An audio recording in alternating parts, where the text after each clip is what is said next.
Naiintindihan mo ba lahat ng mga sinabi ko, Ineng? Opo, Ma'am Janice. Kahit malaki tong bahay, hindi naman mahirap linisin dahil kung mapapansin mo wala pang ganong gamit. Napansin ko nga po. Yung magiging kwarto mo dun na rin sa kwarto ng matanda. May ekstrang higaan pa naman doon. Minsan kasi nagbabanyo yun kapag hating gabi. Kailangan mong alalayan at baka madulas sa sahig ng banyo. May katanungan ka ba bago ka magsimula sa trabaho mo? Wala naman po, Ma'am. Mamaya ka na pumasok sa kwarto ng matanda at tulog pa yon. Tulungan mo muna ako maghanda ng pagkain niya. Para sa susunod alam mo na. Halika. Elsa nga ba ang pangalan mo? Opo. Elsa, yung matandang aalagaan mo, nanay siya ng asawa ko na magpapasahod sa'yo. Pero kapag tulog yung matanda, maglinis at magluto ka rin para hindi sayang ang ipapasahod sa'yo, ha? Opo. Kaano-ano mo nga pala si Manang Tonya? Di ba kamo siya nagrekomenda sa'yo rito? Kapitbahay po siya ng ate ko. Ang totoo po niyan, ang kapatid ko po yung sinabihan niya. Kaya lang po umayaw po yung ate ko kasi po stay-in po pala ang trabaho. May maliit pa po kasi siyang anak, tsaka hindi rin po siya pinayagan ng asawa niya. Kaya ako na lang po ang pumalit sa kanya. Tamang-tama naman po naghahanap ako ng mapapasukan. Basta marunong kang sumunod, siguradong magtatagal ka rito. Tipid lang akong ngumiti sa bago kong amo. Pagkatapos iginiya na niya ako sa kusina. Gaya sa sala, wala ring gaanong gamit doon. Kundi yung lamang kailangan sa pagluluto. Tinuro din ni Ma'am Janice kung saan nakalagay ang mga pagkain. Sinabi rin niya ang mga bawal at pwedeng ipakain sa matandang babae na aalagaan ko. Bandang 9:00 naman na magising si Ma'am Constancia. Narinig namin kasing tumunog na ang bell sa kwarto nito. Ibig sabihin daw nun, gising na ang matandang babae. Sinamahan naman ako ni Ma'am Janice sa kwarto at ipinakilala sa biyanan niya. Mula ulo hanggang paanan tingnan ako ng matandang babae na walang kangiti-ngiti sa labi. Bumati naman ako na ginantihan lang ng tango nito. Ako na rin na naghanda ng almusal ni Ma'am Constancia. Taga saan ka, Ineng? Isang barangay lang po tayo, Ma'am Constancia. Sa may niyugan po ang bahay namin. Kakilala ko po si Manang Tonya. Yung dati niyo pong katulong dito. Kumusta naman pala si Tonya? Ayos naman po siya. Kaya lang lagi lang nasa bahay nila. Iniinda pa rin po kasi niya yung balakang niya. Ay, kawawa naman si Tonya. Sana naman gumaling na siya. Oo nga po mabuti na lang po nandun ang mga anak niya. Kahit may sari-sarili ng mga pamilya iniintindi pa rin nila si Manang Tonya. Kaya ikaw, Ineng, mag-iingat ka para hindi ka matulad kay Tonya. Ano pong ibig niyong sabihin, Ma'am Constancia? Ay, wag mo na akong tawaging Ma'am Constancia, Lola na lang. Sige po, Lola. Ano po bang ibig niyong sabihin sa sinabi ninyo? Bagong kasambahay ka pa lang dito, kaya gawin mo na lang kung ano ang trabaho mo dito. Huwag kang maraming tanong, para din yun sa'yo. Bigla na lang ako nakaramdam ng matinding kaba dahil sa mga sinabi ni Ma'am Constancia. Tingin ko may kinalaman yun kay Manang Tonya at sa nangyari sa kanya. Sa pagkakaalam kasi namin, naaksidente ang matandang babae sa bahay na to habang nagpupunas ng sahig. Hindi daw sinasadya na madulas siya at mahulog sa hagdan. Dahil sa iniisip ko, hindi ko na namalayan na tapos na pala ang amo kong kumain. Walang imik na bumalik na siya sa kanyang upuan na tumba-tumba. Kung titingnan ng amo ko, aakalain talagang masungit siya dahil laging nakataas ang kilay at laging nanunuri ang tingin. Pero sa ilang oras ko pa lang siyang nakakasama, batid ko talagang mabait siya. Nagpaalam lang ako na ibababa ko na sa kusina ang pinagkainan niya. Tumango naman siya sa akin. Sa sala naabutan ko si Ma'am Janice kasama ang mga kaibigan niya. Naghahanda na sila para maglaro ng mahjong. Nang makita ko, inutusan muna niya akong maghanda ng kanilang merienda. Na agad ko naman sinunod. Nang maihain ng inumin at pagkain, saka ko nagpaalam na babalikan na si Lola Constancia. Nandiyan na naman ba ang kaibigan ni Janice? Opo. Naglalaro po pala ng mahjong si Ma'am Janice. Iba po talaga ang mayayaman, ano? Hindi naman mayaman ang babaeng yun. Nung mapangasawa lang niya ang anak ko, tsaka siya umastang mayaman. Ah, ganun po ba? Hindi ko alam kung saan siya napulot ng anak ko. At isa pa, hindi naman talaga siya ang tunay na asawa ni Norman. Ho? Hindi po ba? Nasan po yung tunay na asawa ni Sir Norman? Hindi ko alam. Matagal na rin nung huli ko siyang makita at ang aking apo sa kanya. Ganun po ba? Lola, baka gusto niyo po munang magpainit sa labas. Maganda po ang panahon ngayon. Bukas na lang siguro. Ayokong makita ang mga tao sa ibaba. Sige po.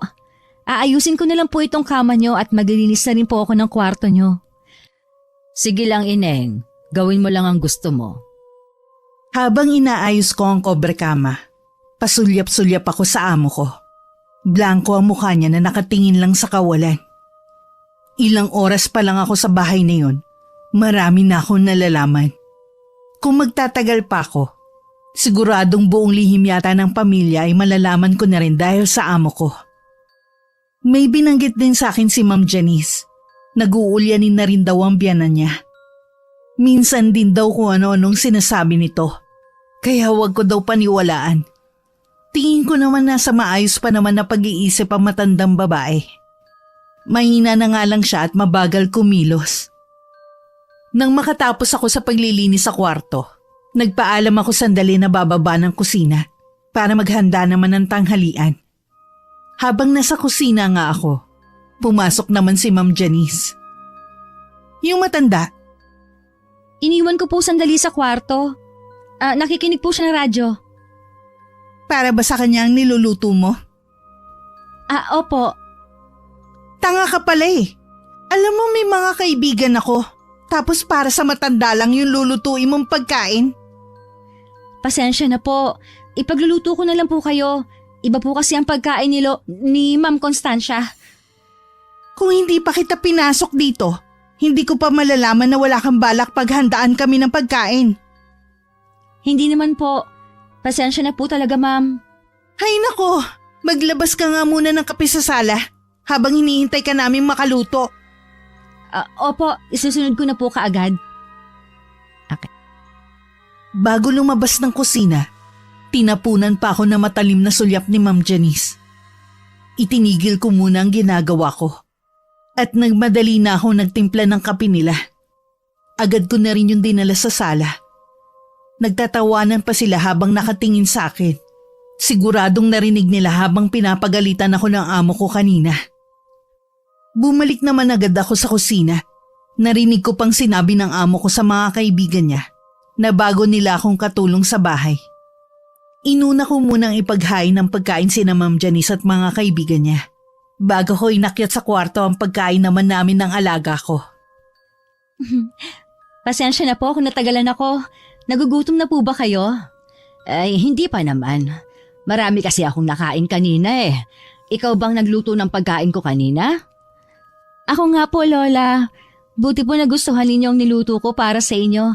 Tara na pong kumain. Aayusin ko lang po itong pagkain sa lamesa. Sa wakas, makakakain na rin ako lagi ng disenteng pagkain. Ngayong nandito ka na. Sabihin niyo lang po kung may gusto kayong ipaluto sa akin, ha? Ano po bang paborito ninyong ulam? Kahit ano, basta hindi mapanghi. Ho? Ano po bang ibig ninyong sabihin, Lola? Kalimutan mo na lang ang sinabi ko. Ay, sige po. Kain na po tayo. Para tuloy biglang nawala ang gutom ko sa sinabi ng alaga ko. Naisip ko baka ito yung sinasabi ni Ma'am Janice na kung ano-ano minsan ang sinasabi nito. Magana naman siyang kumain at natutuwa ako. Napansin kong payat siya kaya nasabi ko na lang sa sarili ko na habang naroon ako puro masasarap ang ihahain ko sa kanya. Matuli na lumipas ang mga araw. Hindi ko na namalayan na 1 buwan na pala ako sa bahay na to. Sa mga nakalipas na linggo, unti-unti ko na rin nakikilala ang mga kasama ko sa bahay, lalo na si Ma'am Janice. Halos araw-araw din siyang naglalaro na mahjong kasama ng mga kaibigan niya. Isang araw, kinausap niya ako habang naghahanda ako ng merienda para kay Lola Constancia. Elsa, darating pala mamaya ang Sir Norman mo. Mamaya mo na rin makukuha ang unang sahod mo. Salamat naman po, makakapagbigay na rin po ako sa mga magulang ko. Oo nga pala, hindi alam ng asawa ko na naglalaro ako ng mahjong at nagpapapunta pa ng mga kaibigan dito sa bahay. Huwag mong sasabihin sa kanya. Opo, kaya lang po baka sabihin ni Ma'am Constancia. Hindi magsasalita ang matandang yun, sinabihan ko na rin siya. Opo, makakaasa po kayo na wala akong sasabihin kay sir. Mabuti naman, kapag ganyan kakabait at kamasunurin, magkakasundo tayo lagi. Tumatawa pa si Ma'am Janice nang iwan ako. Ako naman dinala ko na ang merienda sa labas ng bahay kung saan naroon si Lola Constancia. Nadatnan ko siyang pinapakain ng mga alaga niyang ibon. Inilapag ko lang ang tray ng pagkain sa lamesang naroon bago siya nilapitan at niyayang kumain muna. Ako na lang ang nagpatuloy sa pagpapakain sa mga ibon para makapagmerienda na ang alaga ko. Napansin ko na matamlay ang 2 ibon sa kabilang hawla. Noong isang araw ko pa napapansin na matamlay ang 2 yan. Bakit po kaya? Ay, sa manugang ko talaga ang mga ibon na yan. Kay Ma'am Janice po ang mga ibon na ito? Bakit po ni minsan hindi ko po siya nakikitang lumalapit dito? Hindi si Janice ang tinutukoy ko. Yung po bang unang asawa ni Sir Norman ang tinutukoy ninyo? Wala nang iba. Mula lang umalis silang mag-ina sa bahay na ito, ako na ang nag-alaga sa mga ibon na yan. Siguro po mahal ang mga ganitong ibon. Ang kukulay eh. Oo, mahal nga ang ilan sa mga yan. Yung iba, galing pa ng ibang bansa. Wow! Kaya pala ang gaganda. Ay, nabanggit nga po pala ni Ma'am Janice na parating daw po ang anak ninyo mamaya. Talaga? Mabuti naman at uuwi na siya. Ilang buwan din siyang hindi nakauwi dito sa bahay. Sa isang malayong isla kasi ang naging trabaho niya. Ultimo nga ang pagtawag sa akin, hindi na niya magawa. Sabi niya, mahina daw kasi ang signal doon. Tiyak po na pareho kayong sabik na makita ang isa't isa. Tama ka, Elsa. Sobrang namimiss ko na ang anak ko. Dahil sa sinabi ko na pauwi si Sir Norman, hindi na nawala ang malaking ngiti sa labi ni Lola Constancia. Naubos din ito ang binigay kong merienda sa kanya. Halatang ginanahan ito sa magandang balita. Nung hapunan, iniwan ko muna si Lola Constancia sa sala habang bukas ang TV. Tinulungan ko kasi si Ma'am Janice sa paghahanda ng hapunan. At darating nga ang asawa niya. Bandang 6:00 nang dumating nga si Sir Norman. Masaya siyang sinalubong ng asawa at mama niya. Sabik na niyakap niya ang mga amo ko at napasulyap din siya sa akin. Ikaw siguro si Elsa. Nakwento ko na sa akin ng asawa ko. Ako nga po, kumusta po ang biyahe ninyo? Ayos naman. Medyo nakakapagod lang dahil malayo. Kumusta naman kayo ng mama ko? Magkasundo ba kayo? Okay naman po kami. Mabait naman po ang mama ninyo at napalagay agad ang loob namin sa isa't isa. Mabuti naman kung ganon. Medyo mahirap kasing pakitunguhan ng mama ko ngayon eh. Matanda na kasi. Lagi naman ako nakaalalay sa kanila eh. Nakikita ko kasi minsan na parang nahihirapan si Elsa kay mama. Kakaawa naman. Ngayon lang kasi siya nakapasok sa ganitong trabaho. Salamat at lagi kang nandyan para umalalay kay mama. Tama na nga ang usapan na to. Ang mabuti pa tara na sa kusina. Nagluto ako ng mga putahing paborito niyo ni mama. Kanina pa nga ako nagugutom eh. Tayo na ma. Sumabay ka na rin sa amin ni Elsa. Huwag kang mahiya, pamilya tayo rito. Hindi lang basta kasambahay ang turing namin sa'yo. Kahit nahihiya, dahil na rin sa pagpupumilit ni Sir Norman, sumabay na rin ako sa kanila sa hapunan. Katabi ko si Lola Constancia. Ako naglalagay ng pagkain niya sa plato. Sa buong hapunan, tahimik lamang si Lola Constancia. Ako naman tamilmil kumain at nakikiramdam lang sa paligid. Nang sulyapan ko ang 2 kong amo, panay ang lambing ni Ma'am Janice sa asawa. Siya rin ang naglalagay ng ulam sa plato ni Sir Norman. Kulang na nga lang subuan niya ang asawa. Nang matapos ang hapunan namin, ako na ang nagligpit ng pinagkainan namin. Si Lola Constancia naman, nagpaiwan sa kusina at nanood lang sa ginagawa ko. Pasensya na kayo, Lola, kung naghintay kayo ng matagal. Ayos lang ako, Ineng. Nalibang naman ako eh. Tara na po sa kwarto ninyo. Tutulungan ko na po kayo maglinis ng katawan nyo. Kailangan nyo na rin po uminom ng gamot. Sige, inaantok na nga rin ako ngayon eh. Tsak po na mapapasarap ang tulog ninyo dahil malamig. Umuulan na po kasi sa labas. Bukas ba uuwi ka sa inyo para magdala ng sahod mo? Oo, pero sandali lang naman po ako. Bilisan mo lang ha. Ayoko kasing maiwan dito mag-isa. Nandito naman po si Ma'am Janice. Hindi kayo nun pababayaan. Bago po man ang halian nandito na rin po ako. Palagay na kasi ako sa iyo eh. Para bang ayoko nang mawala ka sa paningin ko. Ay, salamat naman po at hindi na kayo naiilang sa akin. Huwag po kayo mag-alala. Babalik din po kaagad ako bukas. Ngumiti naman siya sa akin bago humawak sa braso ko. At naglakad na kami papuntang kwarto. Gaya ng inaasahan ko, napahimbing nga ng tulog si Lola Constancia. Kinabukasan tulog pa siya nang umalis ako. Nung gabi kasi bago ako matulog, naibigay na rin ang una kong sahod. Pinayagan naman ako ni Sir Norman na umalis na maaga. Bago ko umuwi sa amin, namili muna ako ng pasalubong sa mga magulang ko. Sa bahay na rin namin ako nag-almusal. Bago magtanghalian, nagpaalam na rin akong aalis. Pagdating sa bahay ng mga amo ko, pagpasok pa lang ng gate, narinig ko na ang malakas na palahaw ng iyak ni Lola Constancia. Agad ako napatakbo papasok ng bahay. Nadatnan kong sinasabunutan ni Ma'am Janice ang alaga ko. Tama na po! Huwag niyong saktan si Ma'am Constancia! Mabuti naman dumating ka na. Yang alaga mo nagkalat. Sukat ba naman dito pa sa sala umihi? Hindi ko naman sinasadya.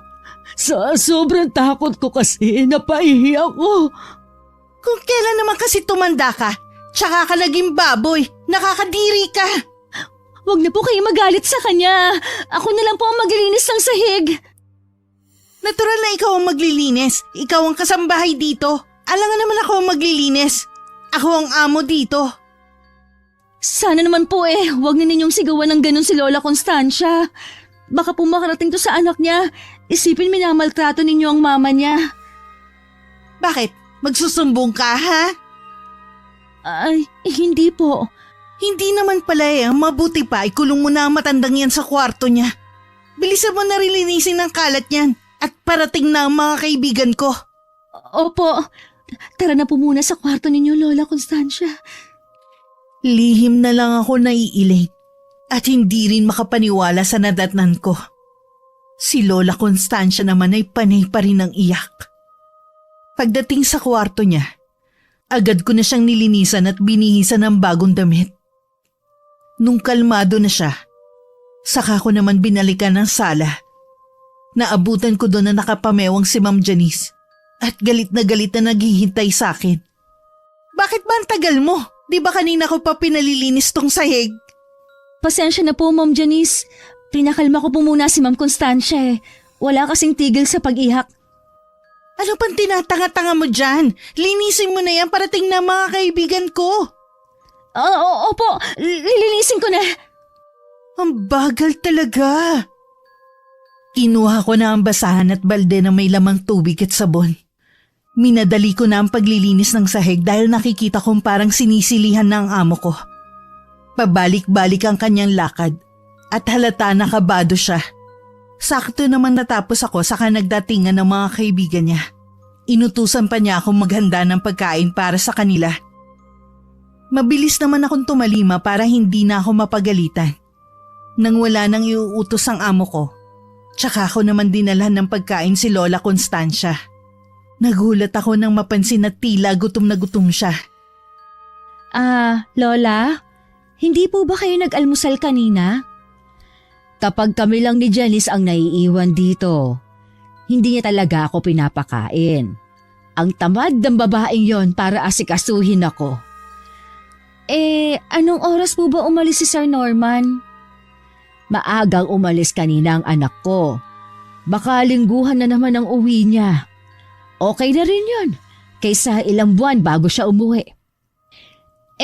Lola, matagal na po bang hindi maganda ang trato sa inyo ni Ma'am Janice? Oo, mabait lang siya kapag kaharap ang anak ko. Minsan, sinasadya ko na lang na parang nag-uulyanin para wala siyang masamang gawin sa akin. Masama na nga po ang ginagawa niya sa inyo eh. Ang ibig kong sabihin, mas malala pa doon. Katulad ng nangyari kay Tonya. Ano po ang ibig niyong sabihin? Ay, nakita kong itinulak niya si Tonya sa hagdan. Gusto na kasi ng pobre na magsumbong sa anak ko sa mga hindi niya magandang ginagawa dito sa bahay. Bakit po hindi nagsumbong si Manang Tonya sa ginawa sa kanya? Tinakot siya ng babaeng yon. Kaya nga kapag tayo lang dalawa, tsaka ako maayos kausap. Kasi gusto kong isipin niya na may sakit na ako dahil sa katandaan. Dapat po malaman to ni Sir Norman. Hindi tama ang ginagawa niya. Wag! Baka kung ano ang gawin niya sa atin. Kasasabi ko lang sa'yo kung ano ang ginawa niya kay Tonya. Pero makinig ka na lang sa akin. Iniisip ko din kasi ang anak kong si Norman. Sige po, kayo po ang bahala. Napahinga na lang ako ng malalim. Hindi ko na rin kinontra ang kagustuhan ni Lola Constancia.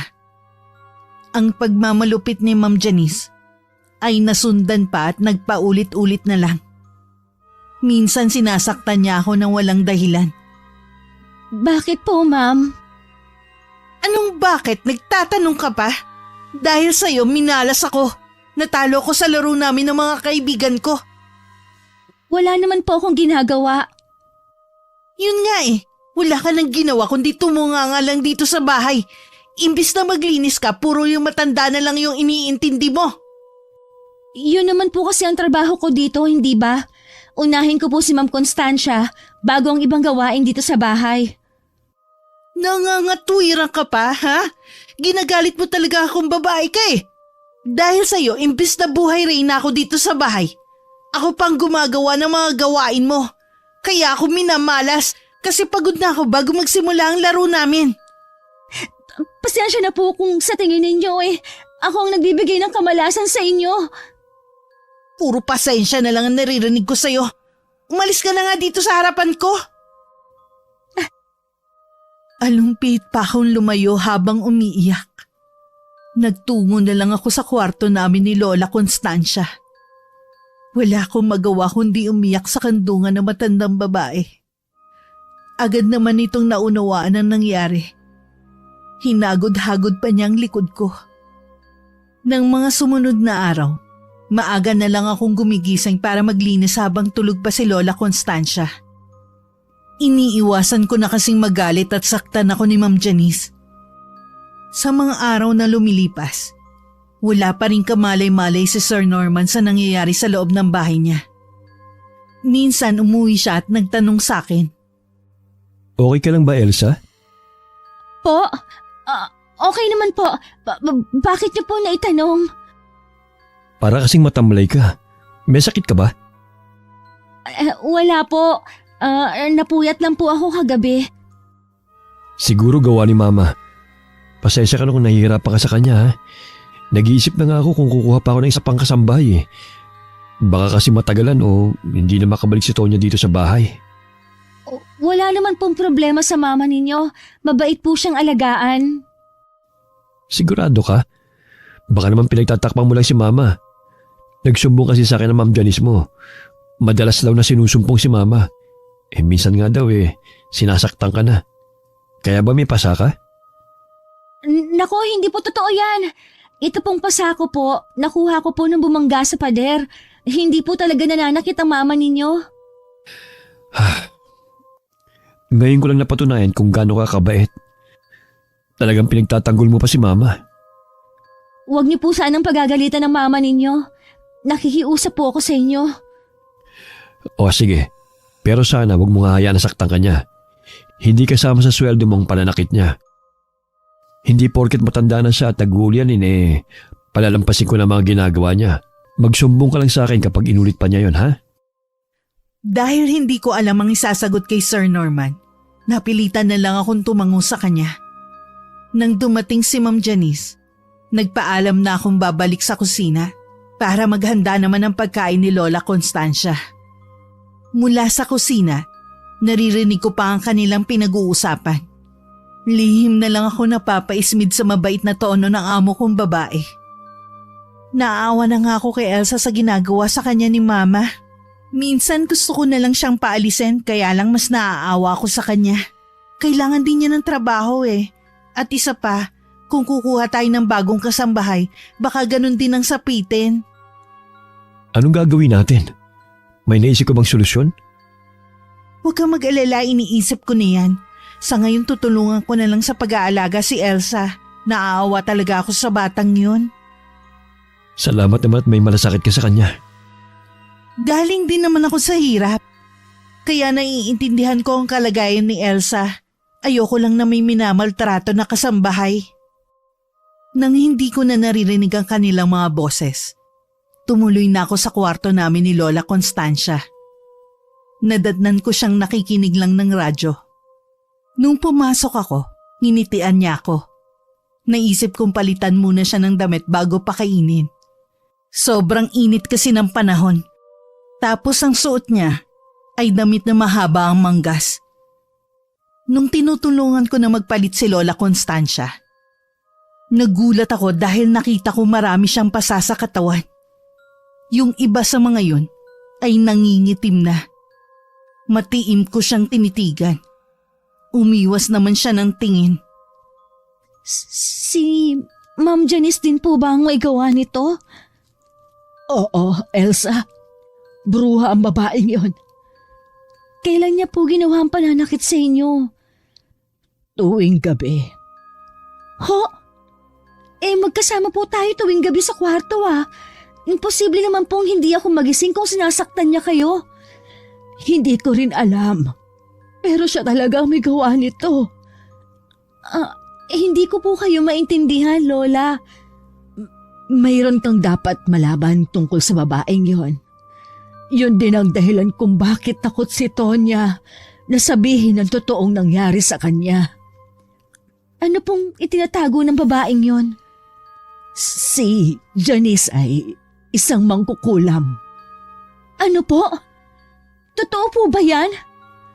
Oo, iha. Tignan mo pa sa kwarto niya. Pero hindi po siya nagpapapasok sa kwarto niya. Meron pa siyang silid na ginagamit.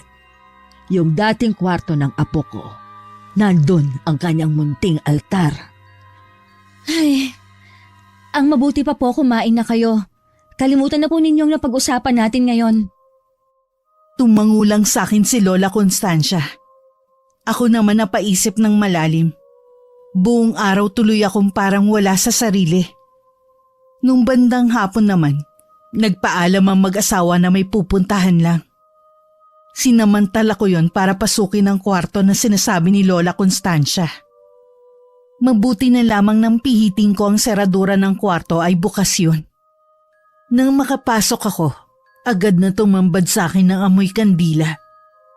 Walang laman ang kwarto, kundi ang maliit na altar na maraming nakasinding kandilang kulay itim at pula. Sa pinakagitna nun may isang bungo at may nakasinding kandila sa ibabaw nun. Puro kulay itim din ang mga kortina sa kwarto, kaya lalong naging madilim ang loob. Ilang sandali pa lumabas na rin ako. Sapat na ang nakita ko para maniwala ako sa sinasabi ni Lola Constancia.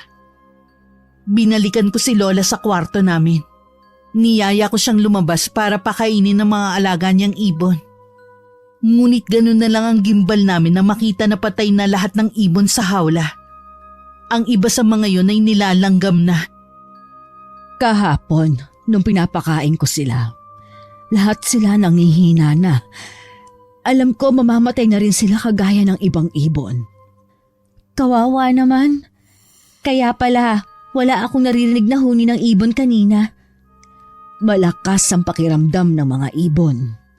Alam nila kapag masaya at nagmamahalan ang mga taong nakatira sa isang bahay.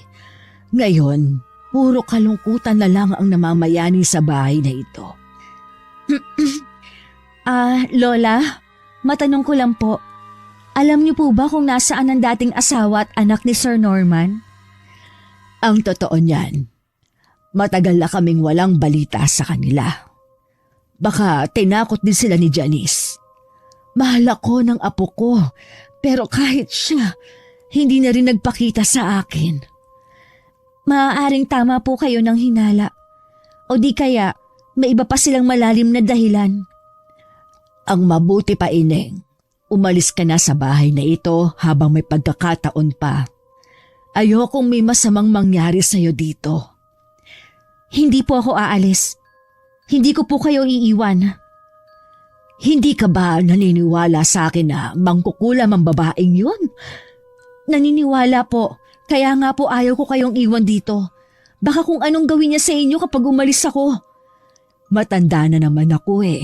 Handa na ako sa pwedeng mangyari sa akin. Huwag niyo pong sabihin yan. Kailangan niyo pa pong mabuhay para sa apo ninyo. Ayaw niyo po ba siyang makita at makasama ulit? Gusto, syempre. Namimiss ko na nga sila eh. Kailangan niyo pong maging mas matatag para sa kanila. Oo, Eneng. Salamat sa pagpapalakas ng loob mo sa akin. Mabuti na lang dumating ka sa bahay na ito. Nakatadhana po talaga na magkasama tayo. Dito lang po muna kayo ha. Ililibing ko lang po sa likod ng bahay ang mga ibon. Inilagay ko sa maliit na kahon ng mga ibon. Habang pinagmamasdan ko nga sila, hindi ko maiwasang maawa at manghinayang na rin. Alam ko kasing mahal ang mga ganong klase ng ibon. Baka kulang pa ang sahod ko sa isang buwan pambili ng isang pares nun. Nang mailibing ko na ang mga ibon, itinago ko na rin ang mga kulungan. Nung umalis naman si Sir Norman para magtrabaho, nagpakita na naman ng tunay na kulay si Ma'am Janice. Malimit niya kaming bulyawan ni Lola Constancia dahil lang mainit ang ulo niya. Minsan inutusan niya akong maglinis sa labas ng bahay. Marami na daw kasing mga natuyong dahon. Habang nagwawalis ako, narinig ko si Lola Constancia na sumisigaw. Agad akong pumasok sa loob ng bahay. Naabutan ko na sinasampal at sinasabunutan ni Ma'am Janice ang matanda. Agad ko siyang inawat at niyakap ko si Lola Constancia. Tama na po! Maawa na kayo sa kanya! Anong ginagawa mo rito? Di ba inutusan kitang magwalis sa labas? Narinig ko po kasi sumisigaw si Mang Constancia. Huwag niyo naman po siyang saktan. Huwag kang makialam, lumabas ka rito! Hindi ko po pwedeng iwan sa inyong mama ni Sir Norman. Kaya po ako pumasok na kasambahay para pangalagaan siya. Hindi po ako papayag na basta niyo lang siya sasaktan. Aba talagang lumalaban ka na ha? Kung ayaw mo masaktan ka matanda ka, edi ikaw na lang. Hindi na ako nakahuma pa sa kabiglaan ng hablutin ni Ma'am Janice ang buhok ko. Makailang ulit rin niyang iniumpog ang ulo ko sa pader. Tinantanan niya lang ako nang pumutok na ang labi ko sa labis niyang pambubugbog. Dinaluhan naman ako ni Lola Constancia na umiiyak pa rin. Iniharang pa niya ang sarili sa akin para hindi na ako malapitan ni Ma'am Janice. Maawa ka naman sa bata, Janice. Ako na lang ang saktan mo. Ako na lang. Pareho kayo malilintikan sa akin. Kaya huwag mo na ipagtanggol ang babaeng yan. Itong itanim mo sa kukote mo, tanda. Ako na ang bagong reyna sa bahay na to, maliwanag ba? Alam mo sa sarili mo na hindi ikaw ang tunay na reyna sa bahay na ito. Inagaw mo lang yan sa tunay na asawa ng anak ko. Nasa na ngayon ang manugang at apo mo? Bakit sila umalis? Ibig sabihin lang nun, hindi na sila masaya rito. Hindi sila masayang makasama ka at alagaan. Ikaw ang dahilan kung bakit sila umalis rito. Ikaw. Hindi totoo yan. Mahal nila ako. Lalo na ang apo kong si Jasper. Tama na po. Huwag niyo nang guluhin pa ang pag-iisip niya. Maawa na kayo sa kanya. Ikaw, Elsa, tandaan mo to. Pagbabayaran mong ginawa mong pagkalaban sa akin. Puno ng pagbabanta ang tingin sa akin ni Ma'am Janice bago niya kami iniwan. Nararamdaman ko na may masama siyang balak sa akin. Nang sulyapan ko si Lola Constancia, wala pa rin siyang tigil sa pag-iyak. Kahit nanlulupay-pay pa ang pakiramdam ko, niyakap ko siya at dinalo. Buong araw na laging masama ang pakiramdam ko. Pinilit ko lang talaga gumawa sa bahay para hindi na kami saktan ni Ma'am Janice. Binilinan ko rin ang alaga ko na sa kwarto na lang at wag nang lumabas. Dinadalhan ko na lang siya ng pagkain. Kumain na po muna kayo, Lola. Ikaw ang dapat kumakain para may lakas ka. Mamaya na lang po. May kailangan pa kasi akong tapusin na pinagagawa ni Ma'am Janice. Sundin mo na lang siguro ang sinasabi ko. Umalis ka na lang dito sa bahay. Hindi ko po kayo iiwan. Ngayon pa nga lang po na nandito ako. Sinasaktan na kayo ni Ma'am Janice. Paano po kapag wala na ako? Tsak na sa inyo po niya ibubunto ng lahat ng galit niya. Hindi mo naman ako obligasyon. Huwag kang manghinayang sa sinasahod mo sa anak ko. Kung yun lang ang dahilan kung bakit ayaw mong umalis, marami ka pang trabahong makukuha. Hindi lang naman po sa sahod. Nag-aalala po ako sa inyo. Salamat, Ineng. Sa totoo lang, napalapit ka na rin sa akin. Kaedad mo lang kasi ang apo ko. Talaga po? Sana magkaroon ng pagkakataon na magkakilala kami. Baka po maging magkaibigan pa kami. Tiyak yon. Mabait ang apo ko, kagaya ng ama niya. Lalabas po muna ako. Babalikan ko na lang po ang pinagkainan ninyo mamaya. Baka po magalit na naman si Ma'am Janice dahil matagal ako nandito. Nang palabas na ako ng kwarto namin, naabutan ko pang papasok naman sa dating silid ng apo ni Lola Constancia si Ma'am Janice. Bigla kong kinutuban na may gagawing hindi maganda ang amo kong yun.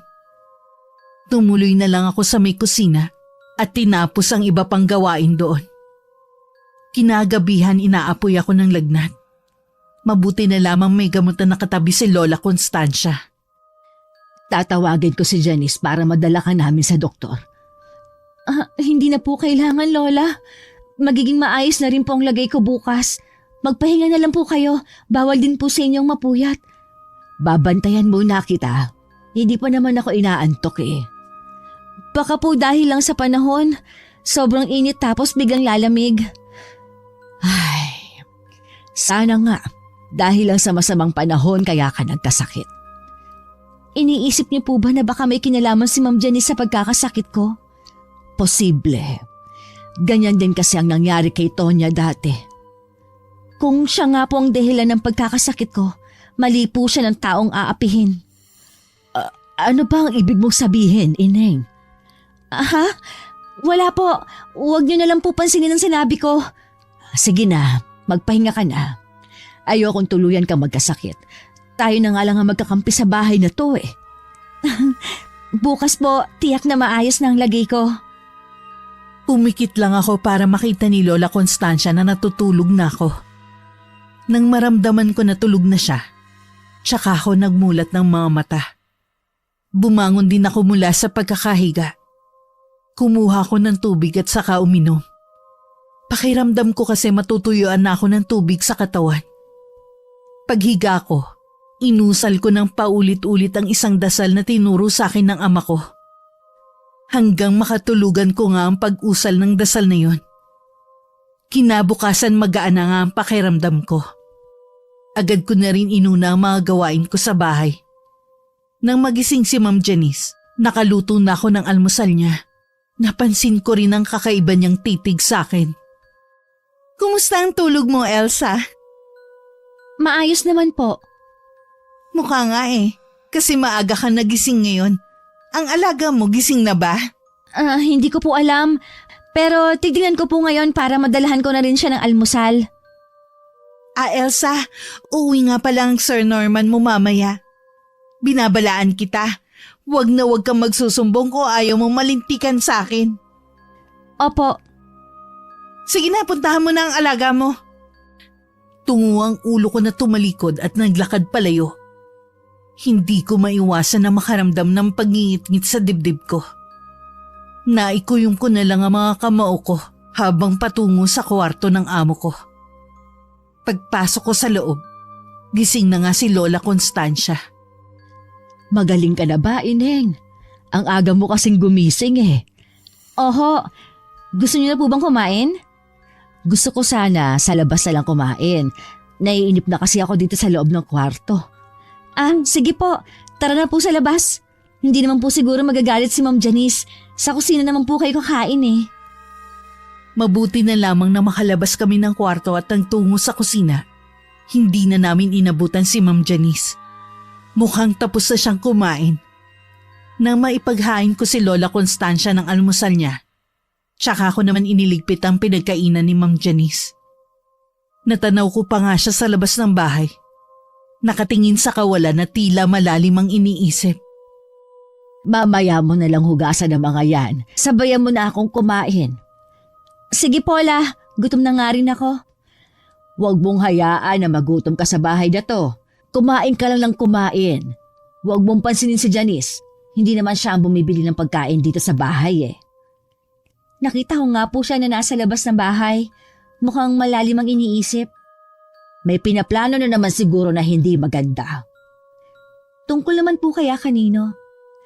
Narinig ko no isang araw na mukhang niloko siya ng kalaro niya sa mahjong. Malamang iniisip niya kung paano makakaganti sa kaibigan niya. Ang sama naman po niya talaga. Alam niyo po ba kung taga saan si Ma'am Janice? Ay, hindi ko alam eh. Si Norman lang kasi ang nakakakilala sa babaeng yan. Ganun po ba? Siya nga po pala. Pauwi po mamaya si Sir Norman. Mapapaalam lang po ako na sasagit sa bahay namin. Bakit maaga ata ang uwi niya? Dapat sa 1 linggo pa siya uuwi. Ayaw niyo po ba noon? Magiging mabait si Ma'am Janice sa atin? Sa bagay nga. Kung gusto mo pwede ka naman hanggang bukas sa inyo. Hindi rin po kasi ako mapapalagay kung matagal ako mawawala dito sa bahay eh. Hindi ko maiwasan na mag-alala. Nandito naman si Norman kaya ayos lang kung magtatagal ka sa inyo. Nung dumating nga si Sir Norman, nagpaalam agad ako na kung pwedeng uuwi muna ako sa amin. Agad naman akong pinayagan. Dala ang maliit na bag pa uwi. Nagpaalam ulit ako kay Lola Constancia. Hindi man lang naghinala si Ma'am Janice sa laman ng bag ko. Pagdating sa amin, agad ako nagmano sa mga magulang ko. Ikinuwento ko rin sa kanila ang nangyayari sa bahay na yun. Mabuti pang huwag ka na bumalik sa bahay na yon. Nako, bihira na talaga sa mga nagiging amo ang may busilak na puso pagdating sa kanilang mga kasambahay. Pero tay, hindi ko po pwedeng iwan doon si Lola. Baka kung ano po ang gawin sa kanya ng amo kong babae. Isumbong mo na lang sa amo mong lalaki ang ginagawa ng asawa niya. Kilala mo ko, Elsa, kapag nagalit. Ayokong dumating pa na kailangan kong gamitin ang nalalaman ko. Oho tay, susubukan ko pong magpaalam na mamaya. Huwag mong subukan lang. Gawin mo na sa lalong madaling panahon. Dahil kung hindi, ako mismo ang pupunta sa bahay na yon. Hindi niyo naman po kailangan gawin pa yun, tay. Ewan ko ba sa yung bata ka? Sa dami ng pwedeng pasukan. Kasambahay pa talaga. Hindi ko naman minamalit ang trabahong yan. Pero alam naman kasi natin na swertihan lang sa pagkakaroon ng mabait na amo. Mabait naman po ang mag-ina. Si Ma'am Janice lang po talaga ang salbahe. Kahit na, basta umalis ka na sa trabaho mo. Tapos ang usapan. Naguguluhan ako sa magiging desisyon ko kung susundin ko ba si Itay o mamamalagi ako sa bahay ng amo ko. Sa huli, nagdesisyon akong sundin na lang si Itay. Alam ko namang kapakanan ko lang ang iniisip ng mga magulang ko. Mabuti na lang, hindi ko na binanggit na sinasaktan ako ng amo ko. Ang ikinuwento ko lang sa kanila, ang pananakit ni Ma'am Janice sa biyanan niya. Pagdating ko naman sa bahay ng mga amo ko, masaya akong sinalubong ni Lola Constancia. Kaya naman panandalian kong nakalimutan ang pinag-usapan namin ni Itay. Nung gabi masama na naman ang pakiramdam ko. Para akong inaapoy sa lagnat. Mabuti na lang tulog na si Lola Constancia. Ayoko kasing nag-aalala pa siya sa akin. Kinabukasan nawala na naman ang sama ng pakiramdam ko. Kaya lang nangihina ako dahil sa puyat. Ilang gabi nang laging ganun ang nararamdaman ko. Minsan sobrang sakit ng ulo ko na parang binibiyak. Halos maduling na rin ako kapag nakamulat ang mga mata ko. Kaya pinipilit ko na lang na pumikit. Nung umagang yon, dahil sa puyat ng nagdaang gabi, hindi agad ako nakabangon sa higaan. Pumasok na sa kwarto namin si Ma'am Janice para gisingin ako. Sino ba ang amo sa bahay na to, ha? Tanghali na, nasa higaan ka pa rin? Pasensya na po, Ma'am Janice. Masama lang po ang pakiramdam ko. Babangon na po ako. Hayaan mo muna magpahinga si Elsa. Ilang araw nang masama ang pakiramdam niya. Isa ka pang matanda ka, wala ka ring silbi. Huwag na po kayong magalit kay Lola. Babangon na po ako. Dapat lang bilisan mo na dyan. Kailangan mong maghanda na makakain dahil darating ang mga bago kong kaibigan. Nang lumabas si Ma'am Janice, ibinalibag pa niya ang pinto pasara. Pinilit ko naman bumangon at inayos ang pinaghigaan ko. Inalalayan pa ako ni Lola Constancia sa paglalakad dahil para talaga akong matutumba sa hilo. Hanggang makarating kami ng kusina, naghanda lang ako ng pagkain ng mga amo ko. Saka ko ginawa ang mga gawaing bahay. Habang abala si Ma'am Jenny sa pakikipaglaro ng mahjong sa mga kaibigan niya, parang may nagtutulak sa akin na pasukin ang kwarto kung saan naroon ang altar nito. Sinunod ko nga ang dikta ng isip ko. Pagpasok ko pa lang, tumambad na sa akin ang litrato ko at damit na nasa altar.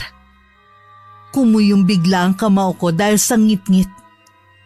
Lumabas na rin ako agad. Nang makaalis ang mga kaibigan niya, agad kong kinompronta si Ma'am Janice. Bakit niyo po ako kinukulam? Ganoon po ba katindi ang galit ninyo sa akin? Kulam? Anong pinagsasabi mo dyan? Hindi ko alam ang sinasabi mo, ha? Huwag ka na magmaang-maangan pa. Nakita ko sa altar mo ang litrato at damit na ginagamit mo para bigyan ako ng sakit. Hindi ka talaga marunong sumunod. Di ba sinabi kong bawal pasukin ang kwarto na yon? Huli na para itago mo pa ang laman ng kwarto na yon, kaya umamin ka na. Wala kong aaminin na kahit ano sa'yo. Ayaw mong umamin, ha? Sige, makakarating kay Sir Norman ang pagmamaltrato mo sa mama niya. Tignan ko lang kung hindi ka niya palayasin sa bahay na to. Tumahimik kang babae ka. Ikaw ang lumayas sa bahay na to. Hindi ako aalis hanggat hindi nalalaman ni Sir Norman ang mga ginagawa mo. Subukan mo lang magsumbong, Elsa. Sinisiguro ko sa'yo na pagsisisihan mo habang buhay ang pagtatrabaho mo dito bilang kasambahay. Huwag mo akong tinatakot. Dapat ikaw ang matakot ngayon pa lang. Sa tingin mo kapag nagsumbong ka sa asawa ko, maniniwala siya sa'yo? Sa akin lang siya maniniwala. Hindi sa mama niya at lalong hindi sa ibang tao. May ginawa ka rin ba kay Sir Norman? Wala akong masamang ginawa sa kanya. Pinaibig ko lang siya sa akin. Ginayuma mo siya para makuha sa totoo niyang pamilya. Ang sama mo! Kung ako sa'yo, umalis ka na sa bahay na to bago pa kita kalad ka rin. Bago ako umalis, kakausapin ko muna si Sir Norman. Nagtagisan pa kami ng tingin ni Ma'am Janice bago niya ako tinalikuran. Nanginginig naman sa takot si Lola Constancia sa isang tabi. Nilapitan ko siya at pinakalma. Samantala dumiretso naman si Ma'am Janice sa kwarto, kung saan naroon ang kanyang munting altar. Nanlaki ang mga mata niya nang makitang sira at nagtumbahan ng mga kandila sa kanyang altar. Hindi na niya napigilan ng sumigaw na naririnig namin ni Lola Constancia. Nakakakilabot ang sigaw niya. Hindi niya na may tatago ang pinakaiingatan niyang lihim. Sasabihin ko lahat kay Sir Norman na mga ginawa ng asawa niya sa atin. Sinabi mo na ginayuma niya ang anak ko. Ngayon ko lang kasi napag-isip-isip na kaya pala biglang nagbago si Norman. Kaya pala sunod-sunuran ang anak ko sa kanya dahil ginayuma niya. Hinala pa lang po sa akin. Hindi po ako sigurado. Pero kung sinasabi ninyo na biglang nagbago si Sir Norman, baka nga po may ginawa siya. Anong gagawin natin ngayon, Elsa? Hihintayin po natin si Sir Norman. Sana nga po dumating na siya kaagad. Nung gabi matinding pananakit na naman ng ulo ang nararanasan ko. Inaapoy ako ng lagnat. Halos tumirik na ang mga mata ko ayon kay Lola Constancia. Kung ano-ano na rin ang ginawa ni Lola para bumaba ang lagnat ko. Pero wala pa rin pagbabago sa temperatura ng katawan ko. Nung mag-uumaga na bumuti ang pakiramdam ko. Nang magising ako, ang naiiyak na mukha ni Lola Constancia ang nabungaran ko. Napansin ko rin ang tila mga kalmot sa buo kong katawan. Okay na ba ang pakiramdam mo, Elaine? Oo, magaan na po ang pakiramdam ko. Mabigat lang po ang talukap ng mga mata ko. Inaantok pa po kasi ako. Matulog ka na muna. Huwag mo munang isipin ang mga gagawin mo dito sa bahay. Maaga pa naman. Dahil hinihila sa antok ang mga mata ko, pinagbigyan ko na ang sarili ko. Bahala na kapag nagalit na naman sa akin ng amo ko. Napabalikwas lang ako ng bangon na maramdaman ng init na tumatama sa mukha ko. Agad akong bumaba sa sala. At ganun na lang ang kaba ko nang makita kong naroon na si Sir Norman. Nasa tabi niya si Ma'am Janice. At tila naiiyak naman si Lola Constancia habang nakatingin sa akin. So, totoo palang nakarating sa akin balita na ang kasambahay namin tanghali nang gumising. Sinabi ko ng masama. Huwag mo na siyang ipagtanggol, Ma. Noong una, lagi siyang ipinagtatanggol ni Janice. Ngayon naman kayo na nagtatanggol sa kanya. Kaya lumalaki yung ulo ng kasambahay natin eh. Hayaan niyo po muna ako magpaliwanag. Hindi na kailangan. Sinabi na lahat ng asawa ko ang mga ginagawa mo. At ito nga, nasaksihan ko mismo. Ilang araw na po kasing masama ang pakiramdam ko, sir. Pero sa totoo lang po, ngayon lang po ako tinanghali ng gising. Huwag ka na magpaliwanag pa. Ayusin mo na lang ang mga gamit mo. Ibibigay ko pa rin sa iyo ng buo ang sweldo mo sa buwan na ito. Sir, aalis po ako pero hayaan niyo po muna akong magsalita. Sinasaktan po ni Ma'am Janice ang mama ninyo. Huwag niyo pong hayaan na maltratuhin niya si Ma'am Constancia. Hindi yan magagawa ng asawa ko. Mahal niya ang mama ko, gaya ng pagmamahal niya sa akin. Huwag mong gawa ng kwento ang asawa ko. Dahil lang nagsumbong siya sa akin. Kahit tanungin niyo po ang mama niyo, nagsasabi po ako ng totoo. Totoo bang sinasabi ng kasambahay natin, Mama? Totoo ang lahat ng sinasabi ni Elsa, iho. Ang asawa mo ang masama sa bahay na to. Pati ba kayo, Mama? Galit din kay Janice? Nang wala pa tayong kasambahay, siya nag-aalaga sa inyo. Nakalimutan niyo na ba yun? Sinasaktan ako ng babaeng yan. Kaunting pagkakamali ko, sinasampal niya ako at sinasabunutan. Madalas din niya akong gutumin noon. Nilalagyan pa niya ng ihi ang pagkain ko kaya laging mapanghi. Tama na po, Ma. Wala na kayo sa tamang katinuan kaya nyo nasasabi yan. At ikaw, Elsa, ayusin mo na mga gamit mo. Heto ang huling sweldo mo bilang kasambahay namin. Hindi ko na napigilan ang pagtulo ng mga luha ko habang inaabot ang puting sobre na kinalalagyan ng huling sahod ko. Pagkatapos magalang pa rin ako nagpaalam na babalik sa kwarto para ayusin ang mga gamit ko. Sumunod naman sa akin si Lola Constancia. Hindi ko napigilan na mapahagulgol habang inilalagay ang mga gamit sa di kalakihang bag ko. Gusto kong umalis ka dito para mailayo ka kay Janice. Pero hindi sa ganitong paraan. Ikaw patuloy ang napasama. Wala na po tayong magagawa. Sabi niyo, sunod-sunuran na lang si Sir Norman sa asawa niya. Kahit ano pong paliwanag ang gawin natin, hindi niya po tayo paniniwalaan. Kapag umuwi ka sa inyo, huwag mo akong kalilimutan, ha? Dalawin mo pa rin ako dito. Kahit sa labas lang tayo ng gate mag-usap. Opo, dadalawin ko po kayo dito. Malapit lang naman po ang bahay namin. Salamat, Ineng.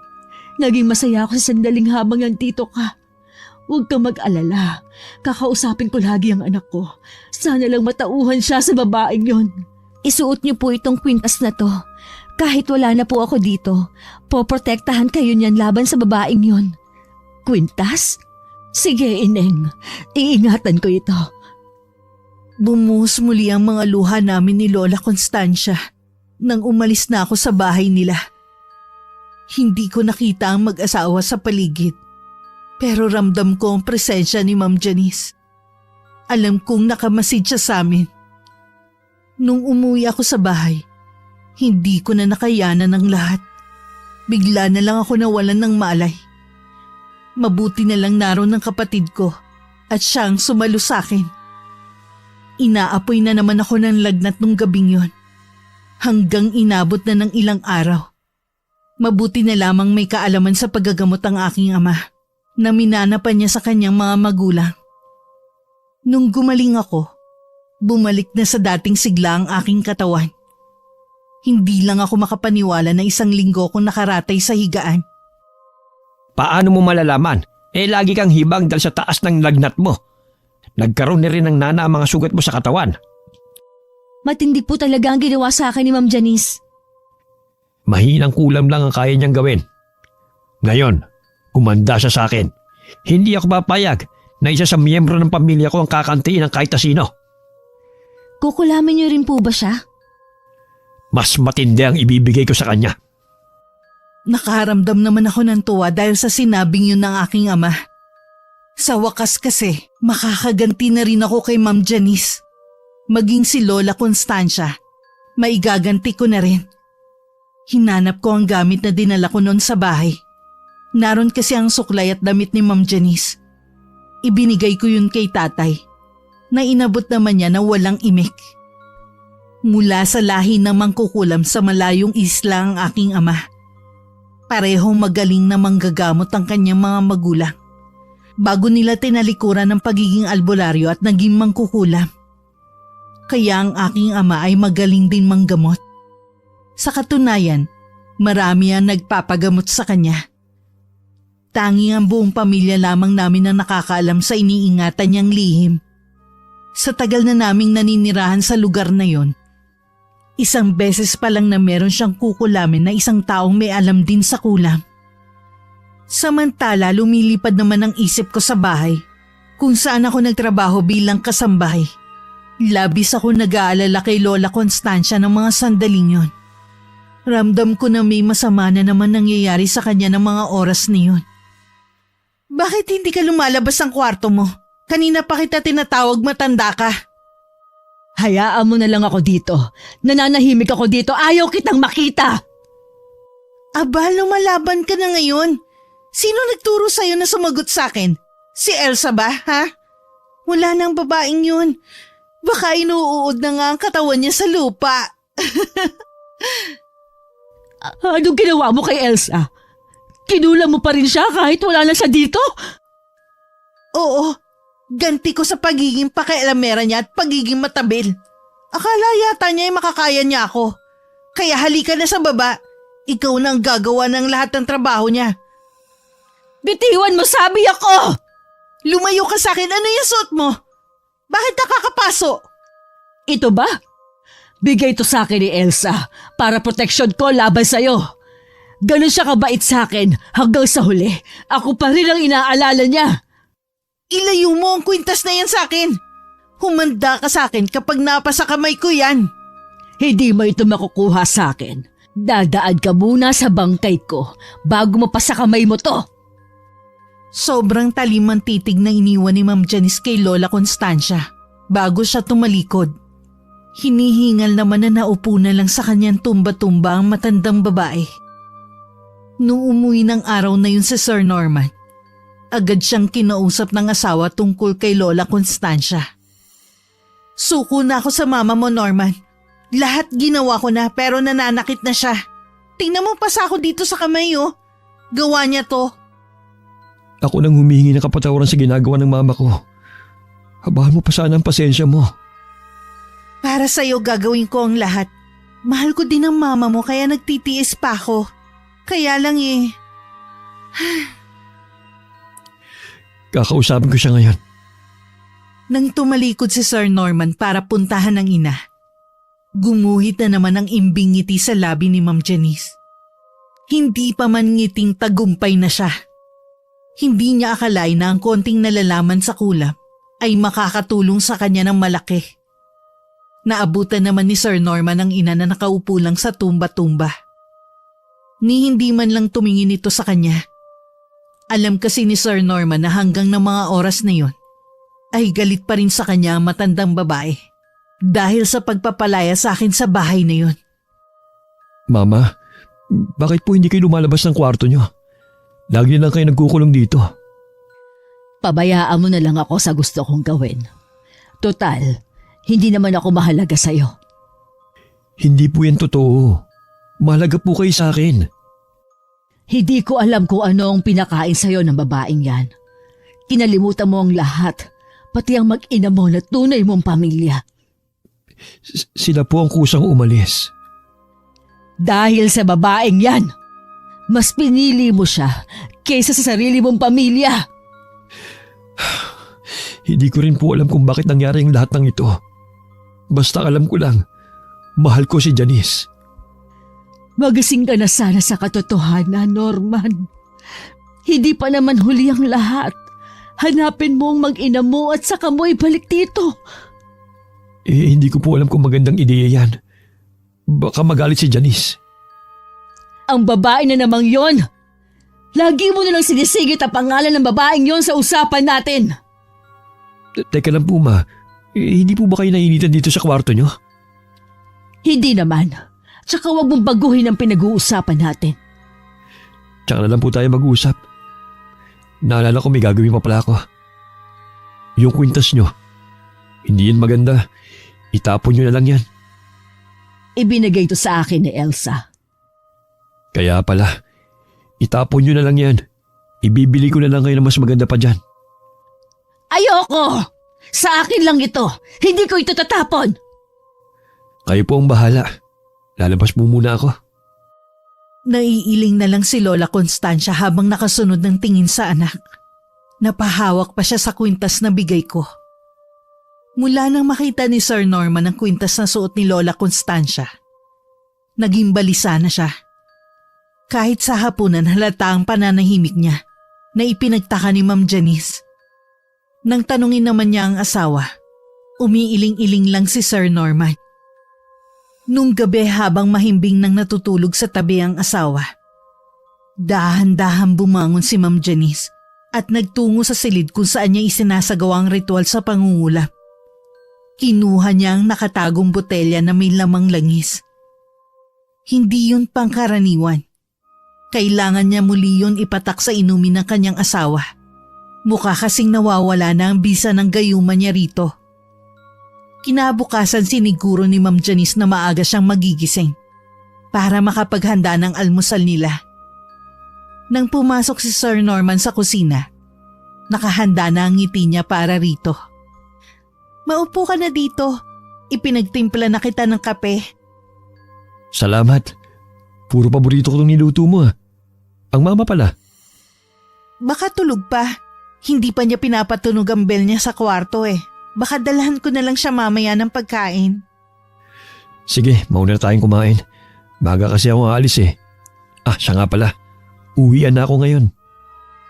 Ha? Uwian ka na? Oo. Bakit parang hindi ka natutuwa? Hindi naman. Nasanay na kasi ko na lingguhan ka umuwi dito sa bahay natin eh. Mabuti na rin yun para magkatulong natin maalagaan si mama. Sa bagay nga, medyo nahihirapan na rin kasi akong intindihin ng mama mo. Naisip ko nga na kumuha kaya tayo ulit ng bagong kasambahay. Ha? Ay, tingin ko wag na muna siguro. Meron kasi akong magandang naisip na solusyon natin sa mama mo. Ano yun? Di ba merong bahay kalinga para sa mga matatanda? Naisip ko kasi baka pwedeng doon na lang natin dalhin ng mama mo. Anong klaseng solusyon yan? Para namang sinabi mo na abandonahin ko na ang mama ko. Hindi yun ang ibig kong sabihin. Ang sakin lang eh kung papayag ka. Mas maaalagaan kasi doon ng mama mo. Pero kung ayaw mo, okay lang naman tayo na lang ang mag-alaga sa kanya. Ayoko talaga. Huwag mo na ulit sasabihin yan. Oo, hindi na. Kalimutan mo na lang na sinabi ko yun. Kumain na tayo. Di ba maaga kang aalis? Natuwa lang si Ma'am Janice nang makita niyang ininom na ng asawa ang kaping tinimpla niya. Ilang sandali lang, malambing na ulit sa kanya ito. Bago umalis, humalik pa ang asawa niya sa kanya. Pagbalik sa loob ng kusina, naroon na si Lola Constancia. Oh, bakit? Gutom ka na? Magluto ka na sarili mong pagkain. Kaya ko naman magluto eh. Siguraduhin mo lang na hindi ka magkakalat. Aray! Bakit? Anong nangyari sa iyo? Biglang sumakit ang sikmura ko. Parang may sumuntok. Baka nasobrahan ka lang ng pagkain. Anong kinalaman ng pagkain ko? Ay ewan, ikaw na ang magligpit ng mga yan. Magpapahinga lang ako. Sapupa ni Ma'am Janice ang tiyan habang naglalakad papunta sa kwarto niya. Hirap din siyang makahinga. Kaya minabuti niyang ipahinga na lang ang biglang pagsama ng pakiramdam. Hindi na rin natuloy ang laro nila ng mahjong ng mga kaibigan nung araw na yun. Buong maghapon na hindi lumabas ng kwarto si Ma'am Janice dahil pakiramdam niya labis siyang nanghihina. May kakaiba siyang nararamdaman ng mga sandaling yun na hindi niya maipaliwanag. Nang dumating si Sir Norman, agad siyang pinuntahan sa kwarto. Masama daw ang pakiramdam mo. Oo hindi ko alam kung bakit. Gusto mo bang daling kita sa doktor? Hindi na, gaganda rin ang pakiramdam ko. Ipapahinga ko lang to. Dadalhan na lang kita ng pagkain mo. Wag na, wala rin akong ganang kumain. Itutulog ko na lang ang hapunan. Matapos siyang tingnan na nag-aalalang si Sir Norman, lumabas na rin ito ng kanilang kwarto.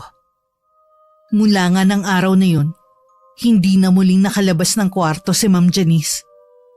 Ultimo sikat ng araw kinaiirita niya. Kaya naman laging madilim ang kwarto. Patuloy rin ang panghihina ng kanyang katawan na hindi niya maunawaan. Batid niyang may nangyayari sa loob ng katawan niya. Hindi lang niya matukoy kung ano. Tuwing hapon lagi rin siyang nilalagnat. Sobrang sakit din ng kanyang ulo na kulang na lang iuntog niya yun sa pader. Marami ring butlig na tumubo sa kanyang balat na kalaunan ay naging mga sugat. Minsan pinuntahan siya ni Lola Constancia. Anong ginagawa mo dito, tanda? Gusto lang kitang kumustahin. Dinalahan kita ng gatas. Huwag ka na nga magbait-baitan sa akin. Alam kong natutuwa ka sa nangyayari sa akin. Kailanman, hindi ko ikinatuwa ang pagkakasakit ng kapwa ko. Tingin mo may sakit ako? Oo naman. Bakit hindi ka magpadala sa ospital? Hindi doktor ang kailangan ko. Walang makakatulong sa akin. Tumawag ka lang kapag may kailangan ka. Iiwan ko tong bell na gamit ko dito. Nang makalabas ng kwartong yun si Lola Constancia, impit na lang na napaiyak si Ma'am Janice. Tila alam na kasi niya ang tunay na nangyayari sa kanya. Piping hiling niya na sana mali siya ng hinala. Habang tumatagal, palala ng palala ang nangyayari kay Ma'am Janice. Dahil sa mga sugat sa katawan, napapaligiran na rin siya ng mga langaw. Kinailangan na rin niyang gumamit ng kulambo para hindi makadapo sa mga sugat niya ang mga ito. Hindi na rin tumatabi sa kanya si Sir Norman dahil sa masangsang na amoy na nanggagaling sa mga sugat niya. Minsan kinausap ni Lola Constancia ang anak tungkol sa kalagayan ng asawa nito. Bakit hindi mo dalhin sa ospital ang asawa mo? Kahit anong pilit ko po ayaw niya talaga magpadala. Mas gugustuhin pa daw niyang mamatay. Baka nga tama ang kutob ko. Na ano, Mama? Nakahanap na rin ng katapat ang asawa mo. Tingin ko kinukulam si Janice. Kulam? Kung ganun, kailangan nating humanap ng albularyo. Hindi ganun kadali yon. Anong ibig niyo sabihin? Isa rin siyang mangkukulam. Hindi lang yon. Ginayuma ka rin niya para mahulog ang loob mo sa kanya. Ano? Natitiyak kong ginayuma ka nga niya. Sana hindi pa huli ang lahat para mahanap mo ang mag-ina mo. Pero hindi ko na po alam kung nasaan sila. Habang tumatagal, unti-unti na nga natatauhan si Sir Norman. Hinahanap na ng puso niya ang unang asawa. Tila sa isang iglap, nawala ang pagmamahal niya kay Ma'am Janice. Lihim niyang pinahanap ang kanyang mag-ina kung nasa na sila. Gusto niyang makahingi ng kapatawaran sa nagawa niyang malaking pagkakamali sa kanila. Sa kabila ng mga ginawa ni Ma'am Janice, inaalagaan pa rin siya ni Lola Constancia. Lagi siyang dinadalhan ng pagkain. Si Norman, bakit hindi man lang niya ako puntahan dito? Marami kasi siyang ginagawa. Sobrang abala ba para hindi man lang niya ako masilip dito? Ay, tatapatin na kita, Janice. Natauhan na ang anak ko. Anong ibig niyo sabihin na natauhan na? Wala na ang bisa ng gayuma mo sa kanya. Hinahanap na niya ang kanyang mag-ina para mabuo muli ang kanilang pagsasama. Hindi totoo yan. Ako na ang mahal ni Norman at hindi ang dati niyang asawa. Tanggapin mo na lang ang katotohanan, Janice. Hindi ikaw ang mahal ng anak ko. Minahal ka lang niya dahil sa gayuma. Hindi, mahal niya ako. Ako mahal niya. Ako lang. Nakaramdam naman ng habag si Lola Constancia sa kanya habang umiiyak. Hindi niya malaman kung ano ang gagawin. Hindi naman niya ito malapitan dahil sa mga malalaking langaw na umaaligid rito. Nang kumalma siya, tsaka lang lumabas ng kwarto na yun si Lola Constancia. Naabutan niyang masaya si Sir Norman sa sala. Sa nakikitang saya sa mukha nito, hindi na lang niya tinuloy ang gustong sabihin. Napag-alaman ni Lola Constancia na alam na pala ni Sir Norman kung saan nakatira ang mag-ina niya. Kaya ganun na lang ang tuwa nito. Kahit siya, natuwa rin sa balita. Pakiramdam niya bigla siyang nagkaroon ng lakas. Lingid sa mag-ina, may iba na palang plano si Ma'am Janice. Kinabukasan kahit hirap sa pagkilos, nagluto pa rin si Lola Constancia ng pagkain para kay Ma'am Janice. Hindi po ba sinabihan ko na kayo huwag na kayo magkikikilos pa? Baka mapano kayo. Wala naman kasi mag-aasikaso kay Janice. Ayaw mo naman siyang intindihin. Hindi ko po kasi magawang mapatawad siya sa ginawa niya sa akin at sa'yo. Bilib din ako sa inyo. Sa kabila ng mga masasamang ginawa niya, nagagawa niyo pa siyang dalhan ng pagkain. Tingin ko kasi hindi na rin siya magtatagal. Malubha na ang kalagayan niya kahit ito man lang magawa ko sa kanya. Ako na lang po magdadala niyan. Sana maging mabait kahit sa mga huling sandali niya. Oo, alang-alang sa inyo. Magiging mabait ako sa kanya. Kinuha na ni Sir Norman ang tray ng pagkain. Habang patungo sa kwarto, naaamoy na niya ang malansang amoy na nagmumula sa mga sugat nito. Pagpihit niya ng seradura at pagtulak niya sa pinto, unang tumambad sa kanya ang dalawang paa na nakabitin sa kisame. Pag-angat niya ng mga mata, umabot na ang dila ni Ma'am Janice sa tapat ng dibdib nito. At dilat na dilat din ang mga mata. Sa sobrang sindak na nararamdaman, nabitiwan ni Sir Norman ang hawak na tray ng pagkain. Samantala kasalukuyan ako nakadungaw sa may bintana namin nang lumapit sa akin si Itay. Sa wakas natapos na rin. Po? Ano pong tinutukoy niyo? Wala nang taong nagmalupit sa'yo. Patay na siya. Si Ma'am Janice po bang tinutukoy ninyo? Wala nang iba. Siya na rin mismo ang tumapos sa sarili niyang buhay para matakasan ang paghihirap na nararanasan niya. Tama lang po siguro ang nangyari sa kanya. Kung hindi, baka marami pa siya na pagmalupitan ng mga kasambahay. Isang malaking pagkakamali na maltratuhin ka niya. Hindi niya alam, anak ka ng isang mabagsik na mangkukulam. Hindi ako papayag na apin lang kayo ng kung sino. Ay, sana po tay. Ito na ang huling pagkakataon na gagamit kayo ng kulam. Ayoko pong bumalik sa inyo mga gagawin ninyo sa kapwa natin. Ginawa ko lang naman yon para maipaghiganti kita. Walang magulang ang papayag na basta na lang apihin ang kanilang anak. Alam ko po yun. Masama pa rin po ang ginawa ninyong pagganti. Kahit po ako nakukonsensya. Hindi po dapat ako nagpadala sa galit na nararamdaman ko. Huwag kang mag-alala. Ito na ang huling pagkakataon na gagamit ako ng kulama. mas gusto ko pa rin makapanggamot ako sa mga may sakit, lalo na sa mga kapuspalad na tulad natin. Salamat po, Tay.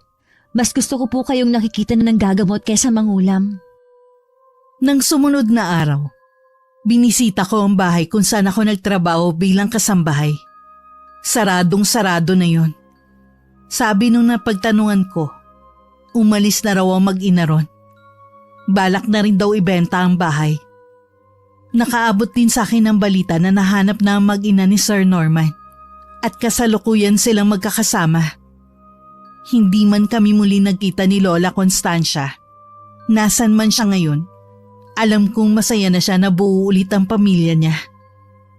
Sa kasalukuyan naghahanap na lang ako ng bagong mapapasukan. Hindi na nga lang kasambahay, kundi isang cashier sa isang malaking tindahan sa bayan. Sa kabila ng nananalaytay sa ugat ko ang pagiging mangkukulam, pinili ko pa rin na maging mabuting tao. Mas lalo ko pang hinabaan ang pasensya ko sa lahat ng taong nakakasalamuha ko. Alam ko kasi na hindi lahat ng makikilala ko ay mabubuting tao. Ayoko kasing dumating ang oras. Nagaganti ako sa pamamagitan ng kulam. Wakas. Naiintindihan mo ba lahat ng mga sinabi ko, Ineng?